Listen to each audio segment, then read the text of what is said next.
嗨，大家好，我是坦平叔，带来一些真正的中国。今天是2024年12月3号，这一期咱们聊正能量反噬，聊一聊这个正能量现在大分裂。为什么说正能量反噬呢？最近有几个现象非常有意思，一个就是体操运动员吴柳芳，这个怎么回事？大家都清楚了啊。这个吴柳芳好像是昨天还是前天解禁。因为他以前当主播跳舞被人指责是擦边，而且是擦这个国家体操队的边，形象犹如国家体操队等等，被举报，平台对他进行了这个账号处理，就是禁止关注。但是随着舆论的发酵这个舆论突然那些正能量指责吴柳芳出现了反转，变成大家都在支持吴柳芳，都同情吴柳芳，导致平台对这个吴柳芳的账号进行了解禁。结果说1天之内，吴柳芳的这个粉丝好像从200万直接就窜升到500万，现在已经600多万了。这个吴柳芳自己都说这粉丝涨得他都害怕，他都没想到涨得这么快。而同时这个怼吴柳芳的说吴柳芳就不要蹭这个体操队，也是体操运动员管晨晨他的这个社交账号下面出现大量的不友好评论，也就是网友在骂他，攻击这个管晨晨。关于这个吴柳芳我也做过好几期节目，我对吴柳芳是支持的，我支持他有自己选择的权利，他愿意播什么就播什么，只要不违反国家法律，只要不违反你平台规则，对吧？人家有选择的权利。为什么吴柳芳这个事情会出现大翻车？这个才是值得大家关注的。很多人恐怕跟我一样，对吴柳芳本人并不是十分关注，但是对吴柳芳这个现象，我们应该好好的去分析分析现在是不是形势发生了变化有很多人说吴柳芳的胜利是黄色的胜利，是色情业的胜利。我觉得这个说法根本就不正确，因为在这个抖音平台或者是其他的这个社交媒体平台上，比吴柳芳色情，比吴柳芳尺度大，或者换个说法吧，就更有资格比吴柳芳尺度大的色情的，更容易获得很多这个粉丝的，大有人在。吴柳芳虽然长得还可以，但是毕竟不是那种什么绝世佳人加了很厚的这个什么美颜之后是这个效果，实际上恐怕生活中也是个普通的人。从数据上说这个吴柳芳她跳这个舞蹈她当主播1年多了，但粉丝都不到5万。你在这个视频平台自媒体平台上那些大长腿，对吧？那些小姐姐哪个不比她粉丝多但是能火的没有几个。所以吴柳芳她从这个前面的这个跳舞只有5万粉丝，这样一下突然到600万，这中间多了几百万粉丝，难道都是想看她跳舞吗？实际上这些人未必是喜欢吴柳芳。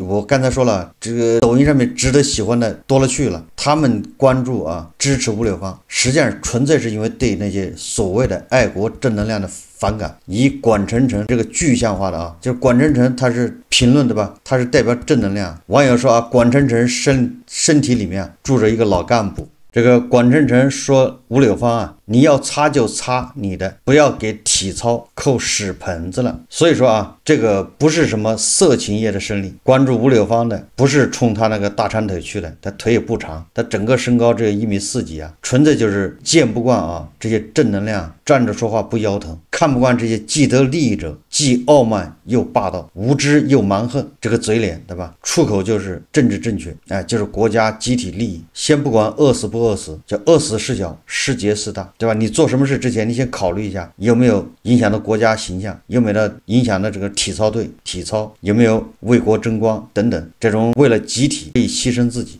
这些都是正能量的内核归根结底正能量的核心就是这个，为了集体可以牺牲个人，个人和集体之间你要以集体为主，个人算什么呢？无足轻重。所以说吴柳芳你本来属于集体的人，对吧？你是国家体操队的，你沾了国家的光，你退役了你也得要考虑到国家形象，体操队形象。所以你跳舞你擦边，你犹如国歌，犹如国家形象，你看这都是正能量这一套说辞随着网友对吴柳芳这种扒他的料越扒越多，反而扒出了吴柳芳的辛酸的过往，对吧？作为一个这个退役运动员的不容易，为生活所迫谋生之路非常坎坷。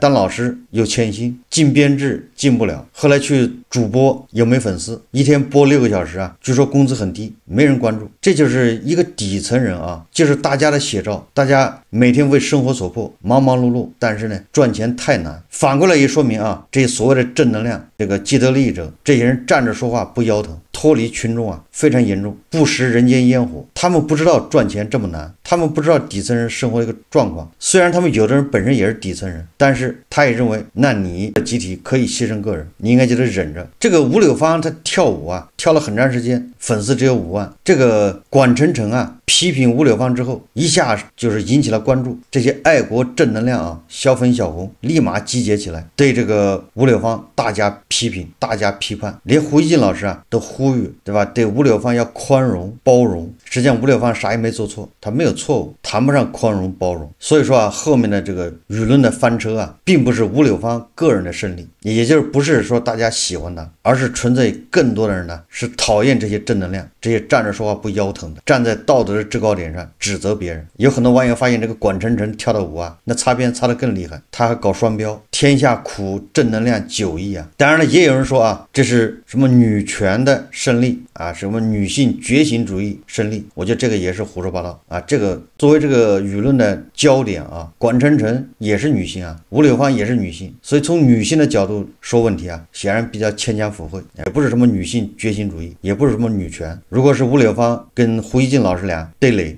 那你说是女权，那还稍微能说得过去。所以我认为啊，这纯粹就是底层群众，咱们韭菜牛马对正能量现在是越来越反感。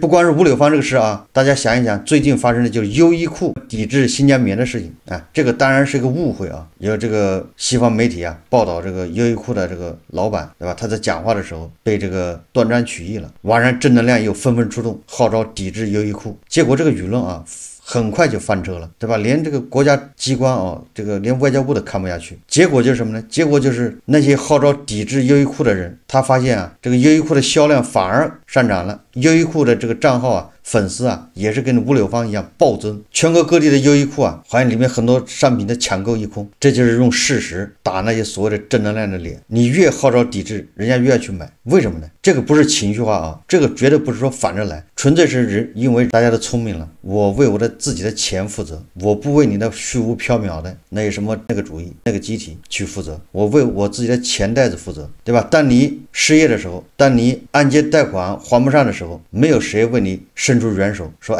免你几个月的，因为你支持什么集体主义，还得自己扛。那既然自己扛，那为什么不对自己的钱负责呢？对吧？优衣库的商品衣服性价比高，那大家就买它的，有错吗？为什么抵制啊？优衣库它不用新疆棉，或者他说他没有用新疆棉，那为什么你不听一听他用的谁的棉呢？就一句没有用新疆棉啊，就跑了祖坟了。就拿中国为例啊，那不光是新疆有棉花呀，这很多地方都有产棉。即便优衣库啊用的不是中国的棉花，那它只要物美价廉，质量有保障，那对消费者来说就是负责任就够了。所以你看啊，越来越多的消费者已经不听正能量那一套了，你去忽悠，已经不像几年前了，对吧？你鸿星尔克出来喊一嗓子，你爱国就把你的衣服抢光，连模特身上衣服都扒下来买走，过去了。韭菜牛马现在已经越来越醒悟了，大家有没有发现？不听你那一套了，这就叫反噬。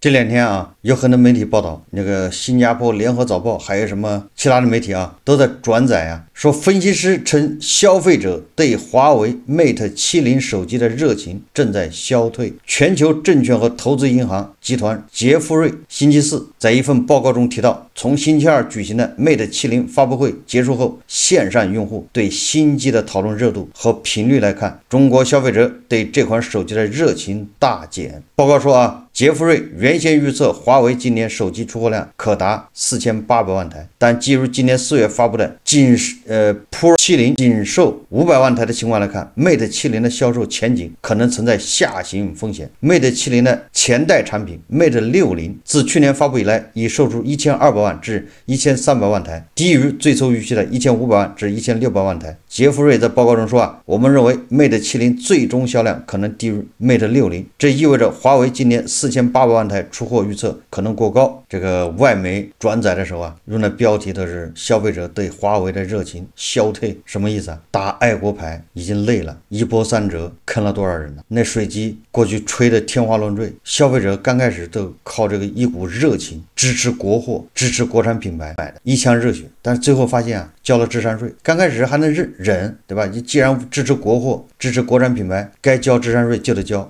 要不怎么叫支持呢？但是后来发现啊，你支持国货，支持这些品牌，一腔热血，但是人家回报你的是各种坑害，各种割韭菜，对吧？连个羽绒服都买不到真的，你让消费者怎么支持？连个卫生棉、卫生巾居然都能整出那么多事，你说让人怎么支持？所以这些消费者啊，越来越失望，可以说是烂泥扶不上墙了，所托非人。所以你看啊，从这个吴柳芳事件到优衣库，你再到这个爱国品牌的代表华为，过去这10来年行之有效的这个爱国牌恐怕遇到问题了，越来越多的人已经不认可了，越来越多的人逆反，这就是我说的反噬。其实这个现象啊，早2个月就已经有了，大家还记得吧？为什么加藤老师在西安突然就翻车了？他以前他也全国到处跑啊，对吧？他去西安之前，他先去了广东，广东什么佛山、家具城，在广东那边走了一大圈，都没有引起大家的重视。突然到了西安之后，走了麦城。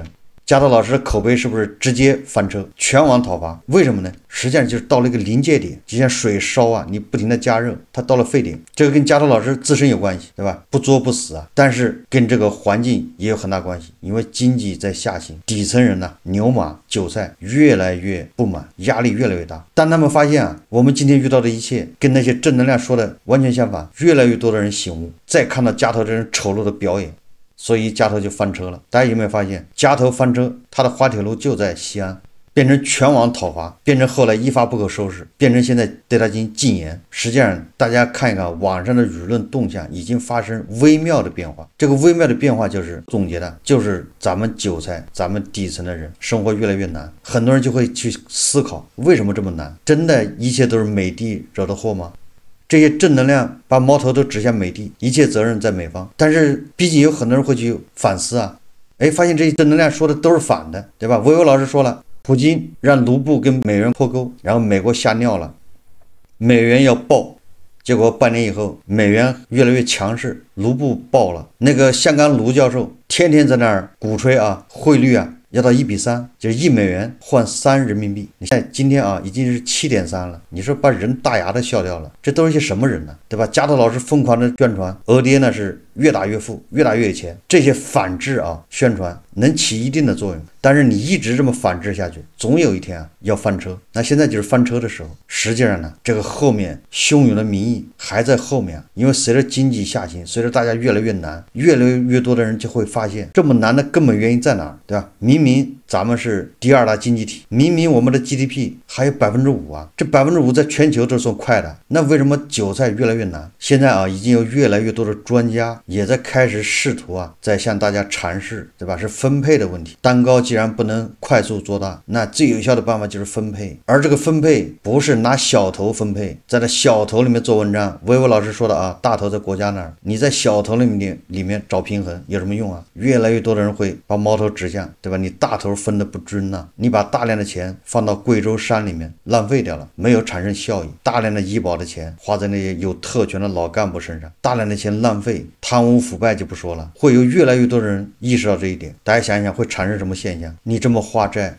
只会越花越多。如果继续，对吧，主导这个投资大基建，那只会让富人更富，就是让那些特权阶层现成婆罗门，他们钱越来越多，韭菜一切照旧。所以现在越来越多的专家，对吧，已经开始呼吁啊，要改善民生，直接改善民生，不要再去通过投资去拉动。你投资拉的都是那些贪官、那些权贵、婆罗门，有多少能漏到韭菜手上？正因为你放下去的水啊，它漏不到韭菜手上，水又放了，那水去哪儿了呢？去了贪官，去了权贵，去了婆罗门手上，他们再把钱转到国外跑了。既然这个你放水放不下来没用，那你不如直接，对吧，想办法汇集这些韭菜，雨露均沾呐。所以啊，从这个论的反噬，从现在正能量越来越不受待见，逐渐的慢慢大家会知道，维维老师说的把大头放国家那儿非常荒唐荒谬，那样只会形成浪费，钱怎么花掉的，怎么浪费掉的都不知道，没有人负责，也负不了责。算起来我们是富有四海，但是你按揭贷款都还不起，你买个50万的房子还左掂量右掂量，找个工作越来越难，企业很难生存啊。不是企业不招人，是企业它开不下去，它只好关门。企业一关门，那不是失业的越来越多吗？企业赚钱难，为什么赚钱难？盘剥太多，各种罚款，各种查税，各种惩罚。所以啊，我从这个吴柳芳这个事情舆论转向，对吧？我已经感受到啊，这个舆论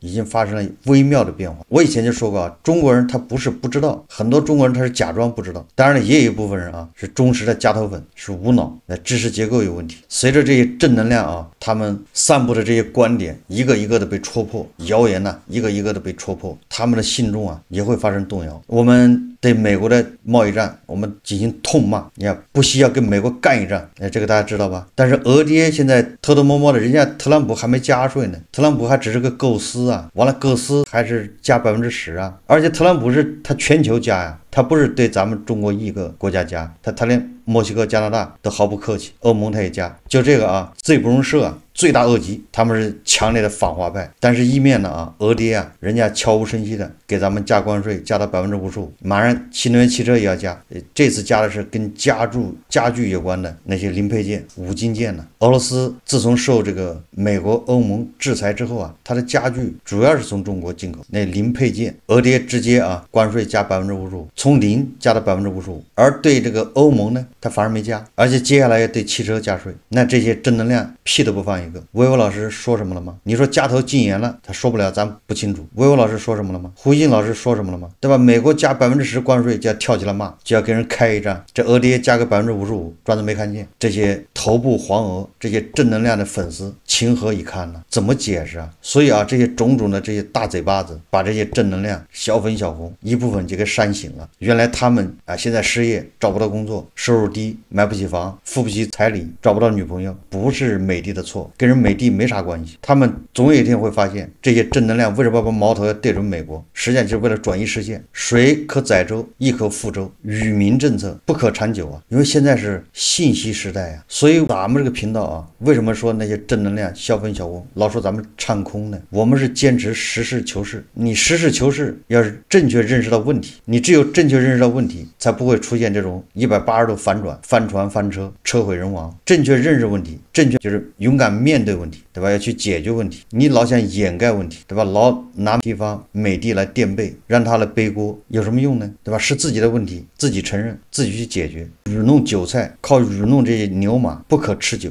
毕竟啊，牛马也有觉醒的那一天。南墙是最好的老师，铁锤是最好的老师。这些小粉小红啊，加头粉、微粉、豆奶粉被南墙撞了之后啊，铁锤锤了之后，多多少少会醒悟。